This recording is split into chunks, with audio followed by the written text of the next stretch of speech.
Good evening, all.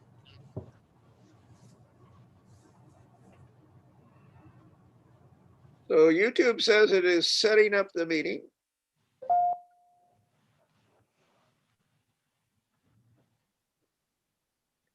Good evening, good evening, good evening. Okay, you.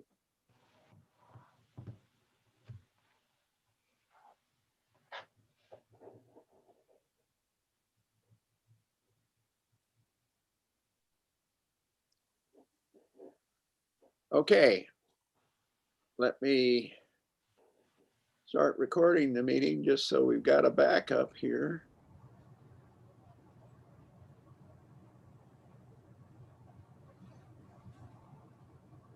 Okay, we are live on YouTube. Good evening, everybody. This is our 56th Ward 1 meeting. Hard to believe that we've had that many meetings. We're trying to get our technology advanced a little more. So if people wanted to come in via Zoom, they can do so as well. And actually, if you send me a email during the meeting, I will try to get you the link so that you can attend via Zoom, attend live rather than just passively. Well, anyhow, we always start with our guest speaker.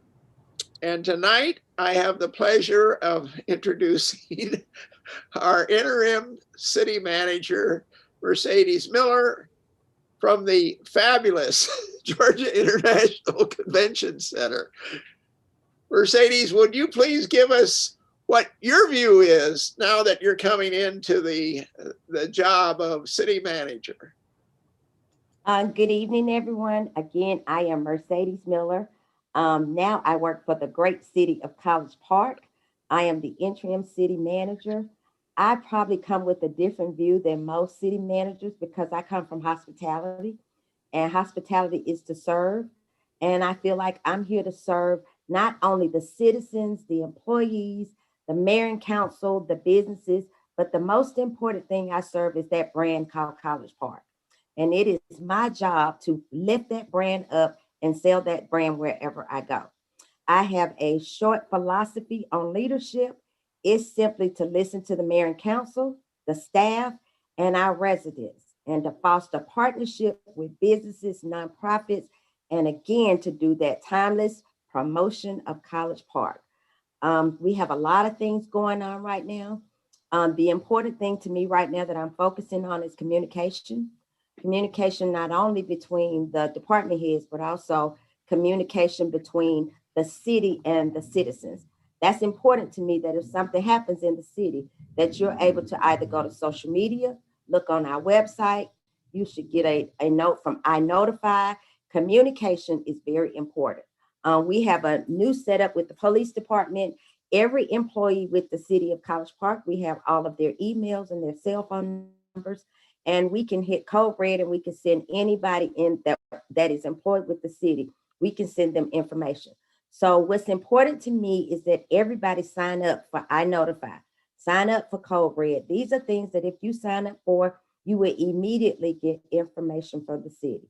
COVID has done a real injustice to College Park because we rely heavily on hospitality. Last year, we had a budget, we were operating off a budget of about $165 million, and that budget has dropped down to $134 million. And that's a lot of money when it comes to a city our size. So my first focus is to get us financially stable, to make our department heads want to work for the city, and to focus in on the strategic plan we have. Strategic plan is very important to the city. It gives us our core values. We've divided into teams, and we're going to tackle it as a team, and we're going to move this strategic plan forward. So it's a very exciting time for the city, and there's a lot going on. The mayor and council that we have now is more forward thinking. They are policy setters, and they have given me the leeway to be able to operate the city as a CEO, and I'm very excited about where College Park is going to go. Thank you, Ms. Askew. If anybody has any questions, please reach out to Councilman Clay. But I'm very excited about this venture. After spending 34 years in hospitality, I feel like it just gives us an opportunity to serve.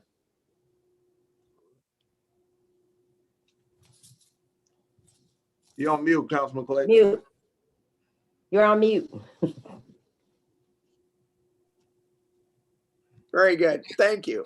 I know Dr. Chisulo has some questions, and you want to ask them online, Doctor? Take yourself off mute. I made the same mistake.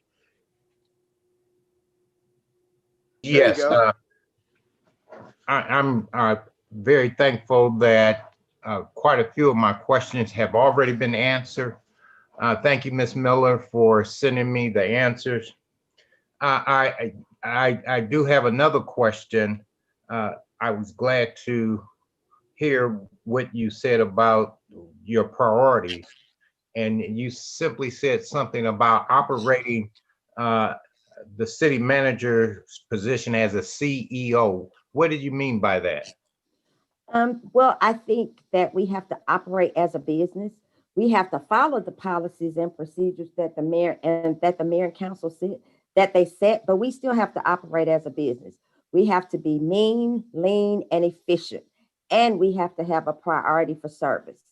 So that's always a priority for me because I feel like people have a choice, and when they decide to live, work, or do business in College Park, then we should show appreciation for them bringing their business, living here or working here. Excellent, excellent. Thank you. You had a bunch more, Doctor. Okay, I can go on to another. You have said that the strategic plan. Would you talk more why that is so important to you in the city? I think our strategic plan is a roadmap. And, I do believe in without vision, people perish. And we have to have vision about where we're going. And College Park has to decide what we're going to be. Because there's so many great things about this city, but we have to decide who we are. And I always say there's something special about College Park. And what I realize is special is the we. It's we the people, we the businesses, we the employees, we the mayor and council. That's what makes College Park special because it is a very tight knit. We don't always agree, but it's a very tight knit community. And this strategic plan will give us some focus. Like we focus on the local economy, then we focus on the governance and customer service, which is very important to us. We're focusing on public safety and security, focusing on the quality of life and also transportation and mobility through the city. So it gives us direction. It's almost like a roadmap. And if we have a roadmap, a goal, and a vision, then I know we can get there. Very good. And I must tell you, I appreciated your questions because you had one question about the philosophy of customer service.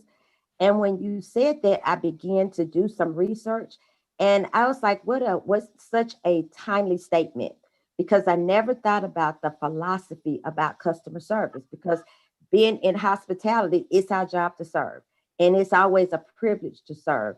But I never thought about a philosophy in a municipality. So that is at the top of my priority list. And I appreciate you for even pointing that out. Thank you. Thank you. I do want to say this, Ms. Miller, that I'm so glad to be in the city. And then when the new mayor came out with this model of constructing or participating in the city or making a city that you deserve, that just struck home. And I know it's partly my responsibility to see that I'm living in the city that I deserve. And so we, with that strategic plan and now with you in that place, I want to do my best to see that I have the city that I deserve. Thank you. Believe me, I could work anywhere in the United States, and it's my choice to work in College Park. I've been with the city for over 26 years, and I love this city.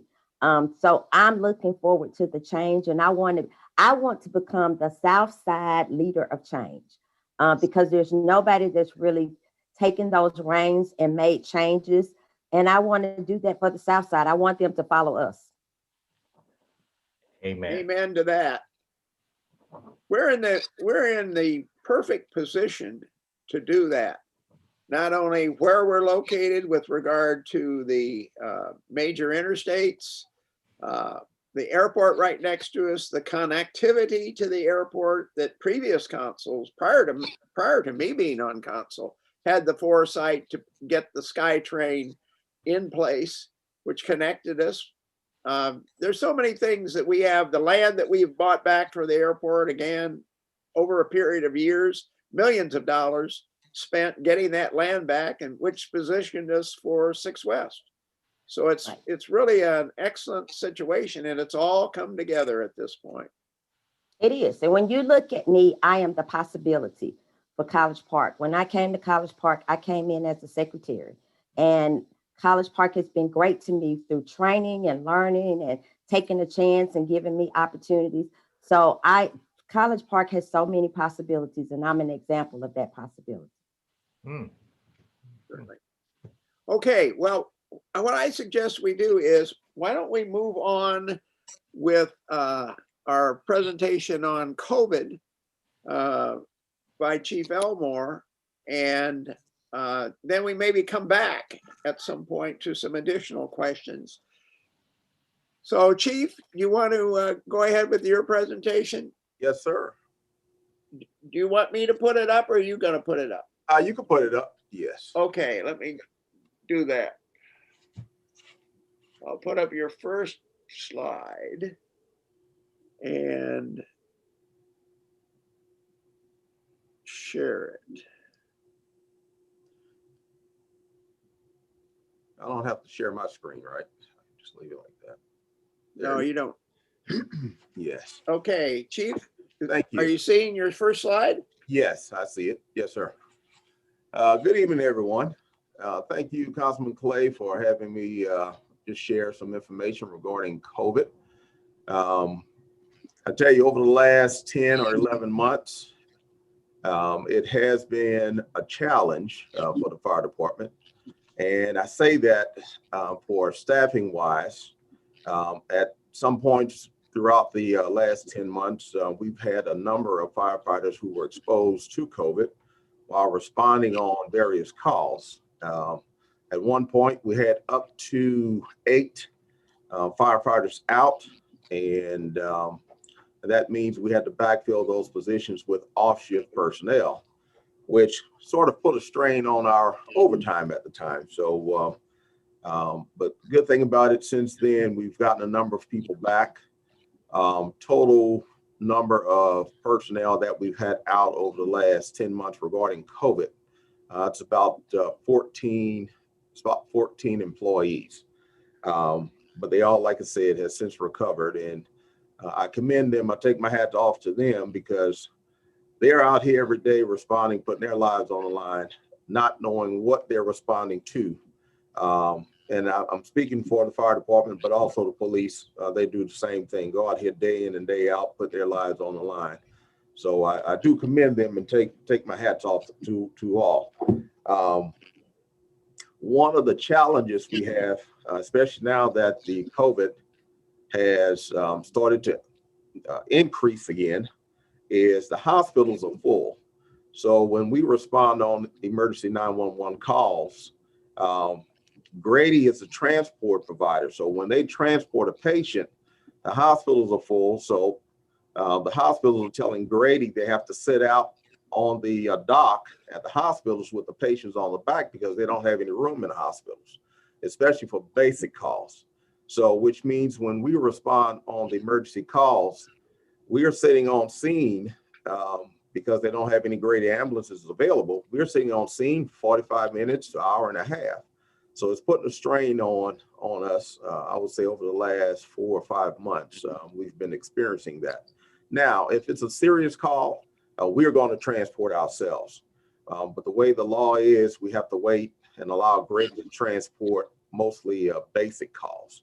So, but with that being said, I just want to give you some numbers. We received these numbers today from Fulton County Board of Health. And I will say in the state of Georgia, if you look at the numbers, the cumulative cases, as of yesterday, it was 722,062 cases in Georgia. Today, there's 727,752, and the difference of 5,069 or 5,690 cases over the last 24 hours was people that were confirmed as positive cases. Hospitalizations, as of today, there's 48,915 hospitalizations.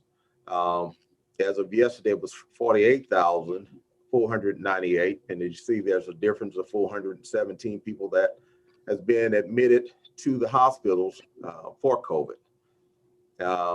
Deaths, today it's 11,996. Whereas yesterday it was 11,854. So in the state of Georgia, there are 142 people that died from COVID-related incidents as of within the last 24 hours. Now, in Fulton County, the cases are, as of today, 66,311. Yesterday it was 65,779, which is a difference of 532. Now that's in Fulton County. Hospitalizations, as of today, there's 3,701 hospitalizations with there's just only 11 patients who were admitted to the hospital. And deaths, as of today, was 859. And yesterday was 855, which was 4 deaths in Fulton County. Now, if you look at right below that, you got College Park in the 30337 zip code. There's a total of 622. Now, that's been since COVID started back in February of last year. But as of today, there's 76 cases of COVID cases in the 30337 zip code. As far as the vaccination so far, since they've started the vaccine, administering the vaccine, there's a total from the Board of Health vaccinations of 20,364 people that have been vaccinated. And that's in Fulton County alone. Now, all the other counties have keeping count of what they've been doing. Now, I know we've been having some issues because right now they've included everyone that's 65 years or older they're able to get the vaccine. Fulton County website over the last 2 weeks, maybe 3 weeks, have been down. They've just been overwhelmed with the number of calls. You also still have people out there who's younger than 65 years old. They're trying to get it also. And but the system is just overwhelmed. So it's right now it's a little hard to register. But there is on the Fulton County Board of Health on their website, there's a place on there where you can enter your email, and they will provide you with updates on when you could register or possibly when the vaccines will come available. Now, right now, they're in phase 1A, and in phase 1A, that includes fire, police officers, that includes healthcare workers, and anyone over the age of 65. I did get a call yesterday regarding from our Public Works Department wanting to know if they would be included in that phase. And it was explained to me that they will be included in the next phase, 1B, which should be starting within the next few weeks, hopefully. We'll go to the second slide, Councilman Clay. Okay, hang in there for a minute. Let me bring that one up.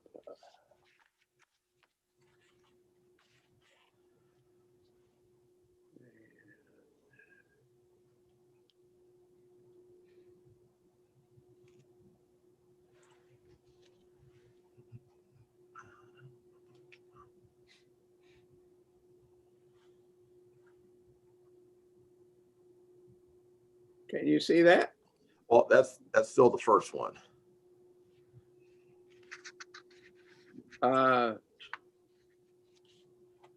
The document you sent me that's all it had in it. Okay. I'm Well, sorry. no, that's okay. Well, the other slide, it had the same information, but it was a different graph, and it explains the different phases of when they're going to offer the vaccinations. And like I said, the next phase, it will include, that is 1B, will include frontline critical workforce. And basically, that is people working in the hospital, not that your nurses, that's people that's, secretaries doing administrative work. And they also will probably include the rest of the public. And they got public health, safety, economic, and national security. All of those are included in the next phase. So Fulton County Board of Health, if you go to their website, they have all this information on there. You can easily pull up their Fulton County Epidemiology Report, which they post every Tuesday and every Friday. And they have great information on there. And are there any questions? Yeah, you actually have a couple that Tom Coleman sent in. His first one was for both fire and police. What percentage of the departments have been given the COVID vaccine? I would say with fire department, it's about 10% of our force. We have about 75 employees, and right now I think we have about 11, maybe 12 people that have taken the vaccine, including myself. Chief Williford could probably answer for the police department. For us, it's about 15%. We have a lot of officers who are still kind of leery of taking the vaccine right now. Yeah, his second question was, are the respective chiefs satisfied with the percentage? And if not, what steps are they taking to improve the percentage? Well, I know with the fire department, I can't force anyone to take it. That's one of the reasons I took it as a chief. If I'm trying to get my employees to get the vaccine, I thought I should be one of the first ones to get it. We've been having conversations with them. Everybody have different beliefs. And I think gradually they're going to start changing their mind. I don't know how many, but already I think we have an additional 4 or 5 who have signed up to take their first already. So gradually it's going to increase. Well, you know, I did the same thing. I had Gene take a picture of me when I got my shot a week ago Monday, and I posted it out on my website. So it's on the home page of my website. Great. I believe you need to do leadership by example. Yes. And I've been having a dialogue with our HR director, new HR director, Dwight. And we've been kicking around ideas of how to motivate staff in general to get the vaccine.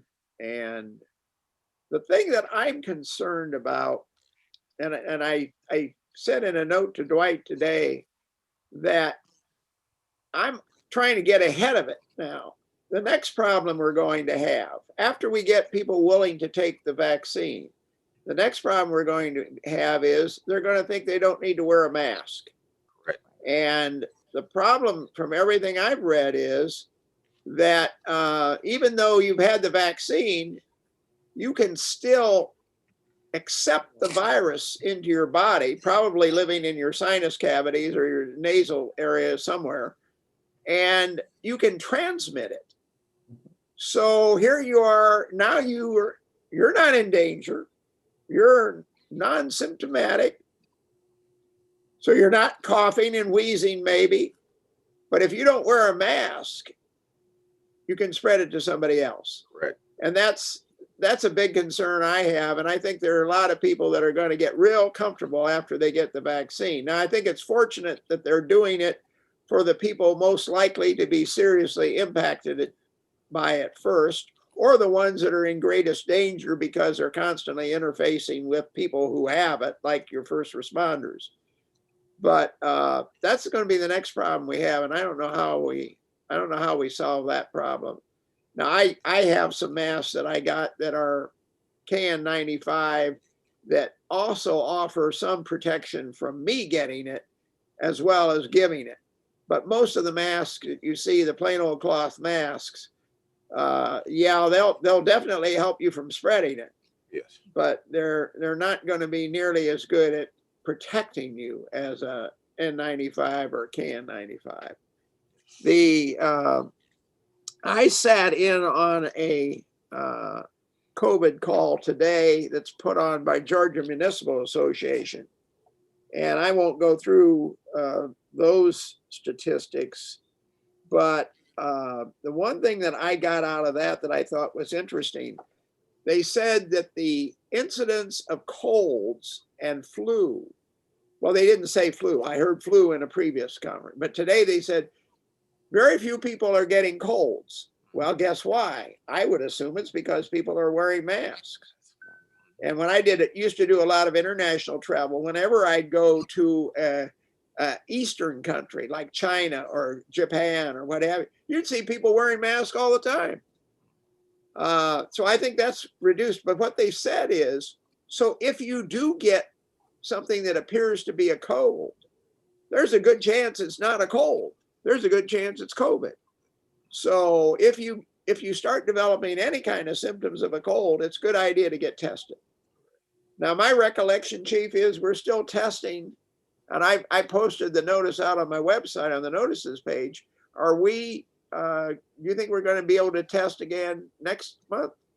I don't know next month, and I'll check, but I do know tomorrow they won't be there, but on Thursday they will be there testing. And we've had a couple of other companies who's willing to come into the city if CORE can't do it. Now, the reason CORE said that they're dropping off is because they're having to use their staffing to help out with the vaccinations in the Fulton County sites. And so that's why they are kind of dropping off. But we've been in conversations with a couple of other companies, so we try to work that out. Now, that's not a surprise. They're really short people to administer the vaccine. Yes. Okay. Are there any questions from anybody that's on Zoom, or, well, I guess anybody that's not on Zoom right now that could email me as I put out in my instructions? I don't see anybody else that is. Councilman Clay, I have a question. Okay. How soon can we expect to see results from the COVID vaccination? How soon do you think we'll start hearing that there's a decrease in the spread and a decrease in death resulting from the vaccination? Well, from what I've heard so far, until we get more people vaccinated, because you got some out there who hadn't had the vaccine, you got many that have not taken it. There's this disparity right there, and so it's going to be a while. That's why they're doing their best to urge everyone to take it, and so they could at least see the results. Because right now, like Councilman Clay mentioned, even if you take the vaccine now, you could still spread it to someone who has not had it. So that's why we still got to urge everyone to continue to wash their hands, wear a mask, and disinfect wherever you've been, you know, your desk or whatever. So it's kind of hard to have those results. And as a matter of fact, we do have our medical director who will be providing an update at the council meeting on next Monday. If you could get on, I don't know if you would be allowed to ask any questions like that, but He could probably better answer that. Thank you. Well, Well, you know, Chief, the meetings I've sat in on and all the things I've read say about 75 to 85, somewhere in that range, percent of the people need to be vaccinated in order to develop herd immunity. yes. And, you know, and what you're basically doing is you're saying there's no host eventually, because even I would assume that even if you have the virus and you're asymptomatic because you've had the vaccine, after a while it will die off in your body. But so eventually you'll get to herd immunity. But what I've also read is that this is one of the viruses that, because it can go from person to animal to person, and that's what I think happened in Norway. They had in the mink farms, they had people with COVID, gave it to the minks, and then the minks gave it back to some of the people taking care of them. So because it can exist in the animal population, there's a concern that it may be with us for a long, long time, because it'll keep coming back to the human population from the animals. I thought that was a pretty interesting fact. Well, let's go ahead and have Chief Williford give us the perspective on I use domestic terrorism, and the reason I did that at the time I thought about this, I didn't know what was going to happen at the inauguration. We had already had the event on, what was it, the 6th of January, when they were counting the election votes, and we're going to have issues going forward. So I thought it'd be interesting to hear any perspectives that he can give us that aren't super confidential or what have you. Be happy to. Good evening, everyone. Councilman Clay, thank you for having me. Let me start with first of all, giving some statistics for the city, 2020 crime stats overall. And Officer Penny-Algo will cover Ward 1 later on. But we ended 2020 with a 19% overall crime decrease citywide. Property crimes were down 13%. Violent crime is on the rise nationwide, but in College Park, we had an overall decrease of 12%. And as usual, entering autos, car break-ins, and other types of property crimes continue to be the leaders in our crime numbers. Those are the driving forces. We are still concerned about violent crime and its growth. It is growing around the metro area, especially the first part of this year so far. And that is also a big concern of ours. On to the events of domestic terrorism on January the 6th. The groups involved there were a combination of right-wing groups, groups known as the Boogaloo Movement, Proud Boys, some elements of Antifa, other militia movements, and Oath Keepers. All of those, with the exception of Antifa, are right-wing extremists, and they're also affiliated, associated with white supremacist groups in many cases. And we all saw all kinds of racist flags, Confederate flags flying around on that day, on the 6th of January. But all of these groups, with the exception of Antifa tends to have been derived more from a left-wing place. However, the Proud Boys have on occasion joined in with Antifa, because they Really? Yes, they have. Mm. They are anti-government, and Antifa's anti-government, and they both kind of support constitutional issues, except of course, the Proud Boys are more weapons, Second Amendment oriented, and Antifa tends not to be so much Second Amendment, but they do have things in common in terms of their overall ideology. Kind of an interesting alliance there from time to time. But we moved to the week of the inauguration. We had all kinds of information that things were going to happen on the 16th, and then extended through the 20th or the 21st of this month. And I'm proud to say in Georgia, on any of those days, they had a maximum of about 50 people show up, and they quickly left. Here in the city, we had none of that. We had no indications of anything here. But other states, again, Portland is an example. They had another uprising of sorts, and another one of those communities set up like similar to Seattle in the Portland area. But in I think Michigan, the capital there was under siege on the 6th of January. But after beefing up security, all of that was kind of reduced down. Moving forward, a lot of when these folks kind of got the message that the Guard was coming in and other federal sources were coming to the capitals of many states, activated National Guards. They contributed Guard members to the U.S. Capitol. I know in Georgia we had Guard members at our Capitol. So many of them started discouraging showing up to anything during inauguration week. I would expect at some point in time to see them again in some form.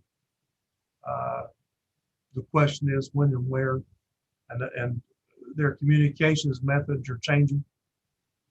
They're not. They've kind of gotten off of standard social media channels.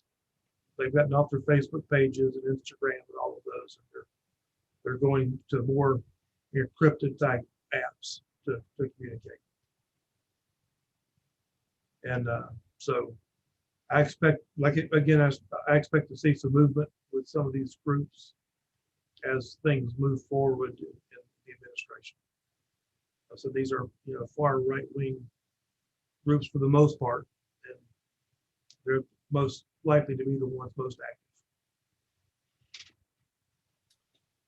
Very interesting, very disturbing. I don't know. I don't normally watch live television for a period of time. Pretty much everything I watch is picked and pre-recorded news program here or this or that. But I think that afternoon, I spent several hours watching live TV. I'm talking about the day of the 6th when they were counting the vote. And it was pretty unbelievable. Pretty unbelievable. I never thought I would live long enough to see that, but amen. it is what it is. Yeah. So what I'd like to do now, if you're pretty well covered what you wanted to cover, Chief, I'd like Officer P to talk about the neighborhood news. And I'm going to put up your daily news, Officer P. Okay, thank you. Let's see if I can do that. It's really great when technology works. Well, I can talk without it as well. Oh no, I should have it here. Hold on a minute. Okay. Let me just see. I got it in my hand. I can. Oh, okay. Well, all right. For some reason, it's okay. It's okay. So I'm gonna talk about citywide crime, and then I'm gonna talk about Ward 1 as well. For the city, year to date for 2021, the crime has increased 9.6%, but that stat right there is misleading Um, compared to this year, compared to last year, we have made 59 drug arrests, which also can't count on the stats.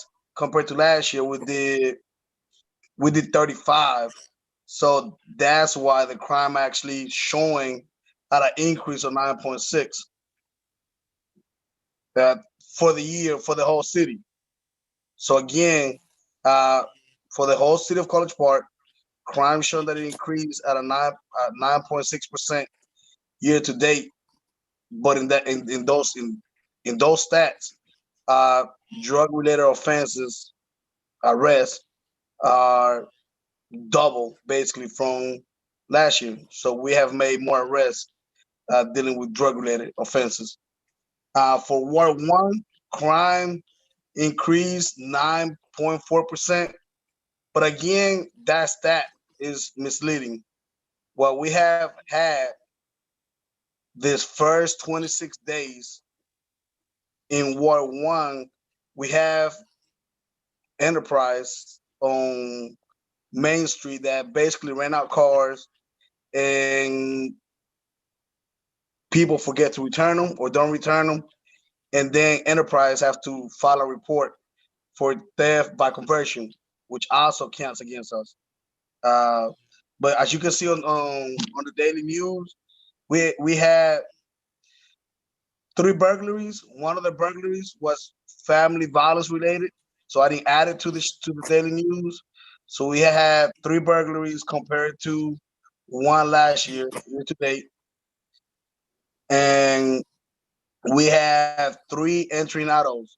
Now the entering autos, nothing was stolen from the cars. The vehicles were damaged, basically for the intent of stealing something, but nothing was stolen. So as you can see from last year we had 8 entering autos year to date. This year we have 0 because nothing has been stolen from cars.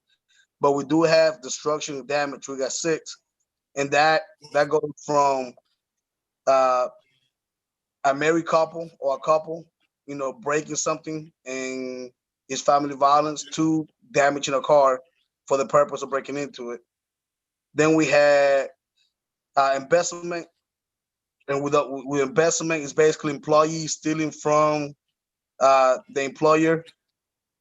Um, and we had fraud cases, and we have 4 this year compared to none last year. And fraud, I'm gonna give you a perfect example of one of a fraud case. We had a guy come into the police department and say, "Hey, I tried to purchase a dog through Facebook Marketplace. The seller told me to send her $600 and that she'll meet me at the police department, but she never showed." So stuff like that happens, and people have to be more. I don't know how to say it, but they gotta take more precautions. Never send out money, through Western Union or Cash App without having the product in your hand and inspecting it. So stuff like that happens. But crime for Ward 1 is 9.4% increase. But again, we have cars that did not get returned to the rental car. That counts as you know, as a crime. Um, we have investment from employees stealing from employer, and we have had assault increase as well due to family violence increase. Last year, COVID-19 was not in play in January. This year it is. People are still at home. So, we have seen an increase on family violence. Um,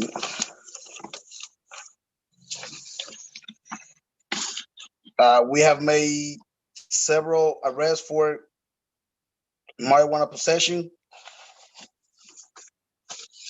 and we are looking good in crime related. As far as property crimes actually down.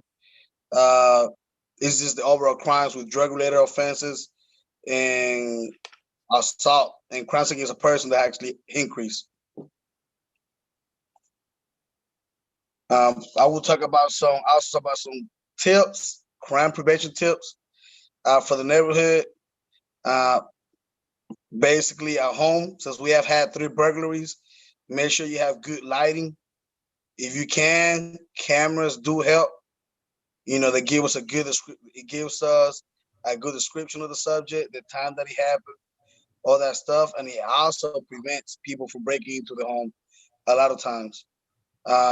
Don't be afraid of calling 911 if you see somebody suspicious. Always be aware of your surrounding.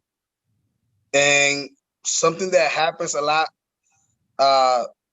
based on my experience, people tend not to keep serial numbers of the properties they own or the property they own. You got to make sure you either make a list or take pictures of the serial number, the make and model. That way, if it gets stolen, a criminal will try to pawn it or sell it. And if they run the VIN number, the serial number at a pawn shop, we'll get a hit. We're able to put it in the system, and we'll be able to recover the property. So always take a picture of your serial number or write it down with a make and model. And with the cars, lock them. Don't leave anything of value inside your car. But that's all I got. Well, that's a lot. At least we're looking not too bad. No, we're really not. Like I said, the graphs are misleading. I have a question, if I could ask it. Is College Park tapped into Ring? Because I had an incident on my porch, and Deputy Chief McCory is aware of that. And turned out the guy had actually stole something off of Lyle Street's porch, and they put it on Ring. So are you guys attached to Ring? Not that I'm aware of, no. Because I'm like, because the person, they said they called the police. He had stolen the package and a couple hours later brought it back, which was weird. And then he was on my porch. He was on my porch, and he was also in East Point. So he's all over the place. Well, we did make an arrest last month. Yeah. Of a guy knocking on doors with a luggage. It was like in a female hiding behind the bush. We did make an arrest on those 2, but I was not aware. I don't know if we tapped into the Ring thing. We made that arrest, Ms. Tremmel, because you sent out that video, and I sent it to the shift, so they were on the lookout for it, and we appreciate that. Thank you. Yes, that's what I was wondering, because people unfortunately will put everything on Facebook and Ring before they call you guys. And the first thing I did is call you guys and then alert Ring. And then that's when I saw that he was already on camera, big, beautiful face, stealing the package on Lyle and bringing it back and say, I didn't mean to steal it, but you still stole it. Probably because he had his face on Ring. So yeah. That might be. Well, yeah, I think that's what it was. Well, another good thing to get would be like one of those package mailboxes that you can get off of Amazon or eBay. Because I know with people are, due to COVID, staying at home more and ordering online, having stuff delivered, it may be a good option to get one of those mailboxes that in whole packages. Yeah. The reason why I asked, because I noticed that our fire department is on it. And I'm like, why isn't our police department on it? I don't know, but we can definitely look into it. Okay. I know I follow like ACP and Ed on Facebook and stuff like that, so I can see what's going on, but I never thought about Ring. Yeah. And some of our detectives have the Ring app on their phones, but we probably need to look at expanding that. Yeah, because the fire, if you pull up a Ring for my area, for my neighborhood, it says College Park Police Department is attached. And I'm like, well, our police department needs to be attached to it too. Yeah. So like I said, unfortunately, people will put everything on social media and Ring before they call you guys. We must have missed a step somewhere, but we'll work to get that figured out and get it. There are other cameras as well. I don't have a Ring. I have an Arlo. Yeah, Arlo. And I can, of course, download and send clips to anybody that I need. And I pretty much know everything that's going on. The interesting thing was that I had found, and Chief Williford knows about this, but I don't know about you, Officer P. I found about 50 or 60 pieces of mail that had been stolen, and it was trashed in my front yard, but it was back near the fence, which is sort of in between the houses. So it wasn't so obvious. There were a couple packages that in there that had been sent through the US mail that were opened. And I got a hold of police and reported it. I reported it to Chief Williford, and he had some detectives come out, and they looked at it. And I took pictures of some of it and actually went around the next day because I didn't know how soon the police would get the word out. And there were a couple of things in there. There was a credit card bill in there, and somebody's insurance notification on their policy was in there.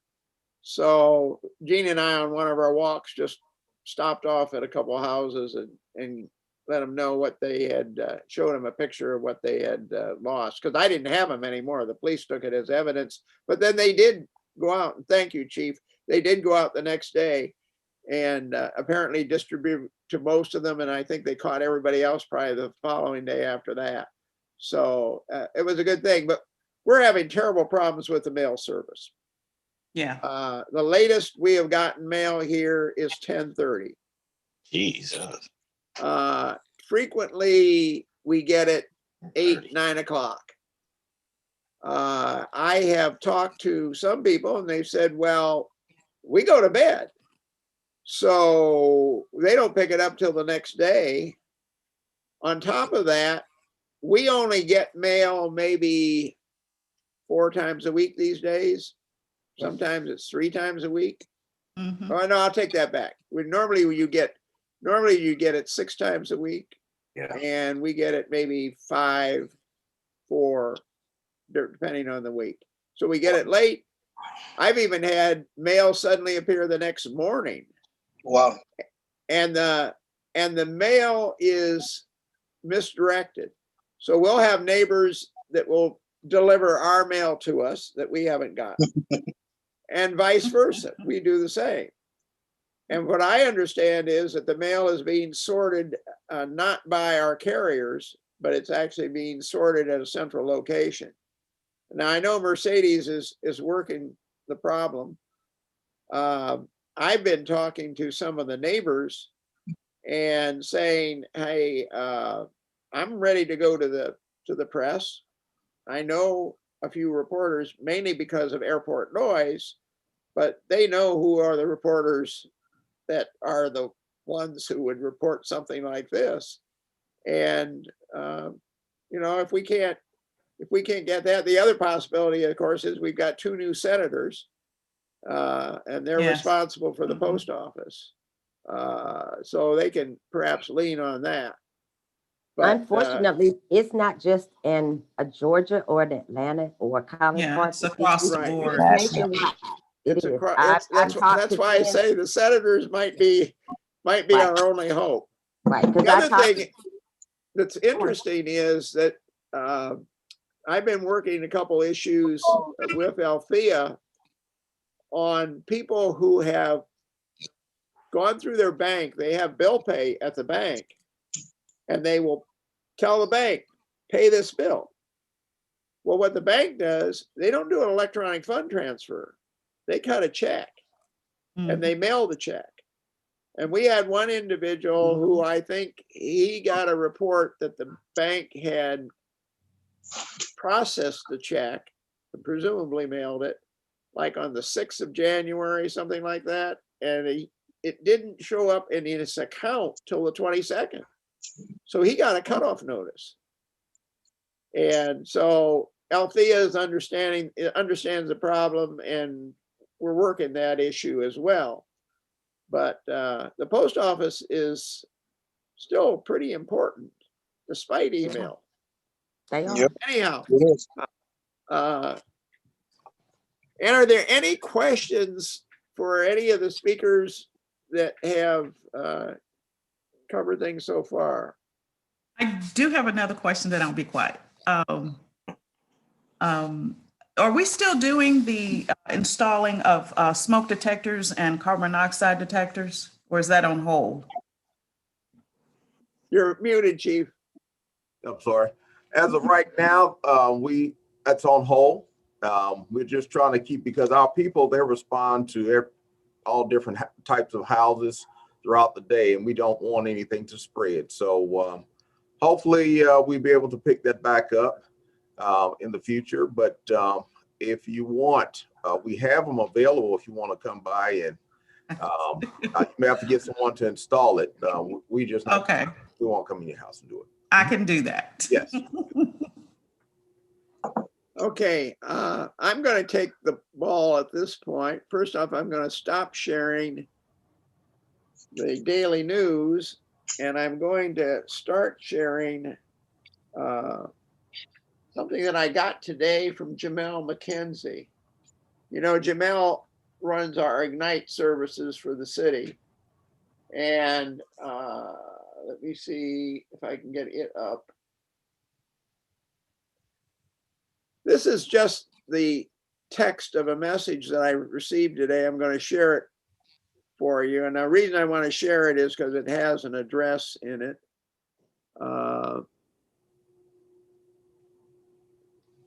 So we had a fire. I don't know what it was, about a week or so ago, Chief, when they burned the apartments burned on Harvard, I think it was. About 2 weeks ago. Yes, sir. And we had what, about 6 or 8 families displaced, or was it more than that? It was a total of about 15 people total. So that were displaced. Yes. Okay, 15 total, maybe 6 or 8 families, who knows? So there's going to be a collection of non-perishable food, household items. You can see it on your screen now. Can everybody see what I'm sharing? Yes. Okay, so that's going to happen tomorrow at Restoration Fellowship, located at 2451 Main Street, which is Roosevelt Highway. Used to be called Roosevelt Highway. We renamed part of it. And they're also accepting gift cards for people to purchase new clothing. Okay. So if anybody listening to this broadcast wants to help out with some non-perishable food or household items, these people have been burned out. And I think everybody knows I'm not doing anything in person these days. We're having a ribbon cutting down at the Wyatt Center on Godby Road on Friday for a fantastic rock climbing wall. And I'm not going to be attending that. I will be there by Zoom, but I won't be there in person. But for those of you who are out and about more, there's an opportunity to help out some people that were really devastated by the fire. Yes. So that was one thing I wanted to show. The other thing I wanted to do is talk a little bit about something that is near and dear to my heart and really neat. We have been pursuing airport noise for almost as long as I've been on council. In fact, personally, I guess I've been pursuing it even before I was on council. And about 2015, we started making noises. What I want to do is I want to see the national measurement of noise, how they measure noise relative to being annoyed by it. And they've been using a curve forever that relates how many average dBs of noise you get during a day. Well, back in 2015, I started making some presentations to various organizations, Noise being one of them, another being UC Davis Symposium on Noise. And I sit on the Ascent advisory board to the FAA for airport noise emissions and so forth.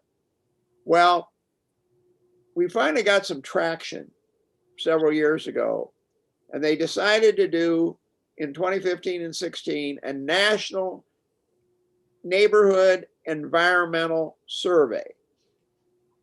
They actually did the survey for things other than noise, but the real focus of the survey was actually noise. So those results were sat on by the FAA for a while. They just released them. They just released a report. And people who are on my email have seen these reports and seen the email at least, and know that the link is on my website.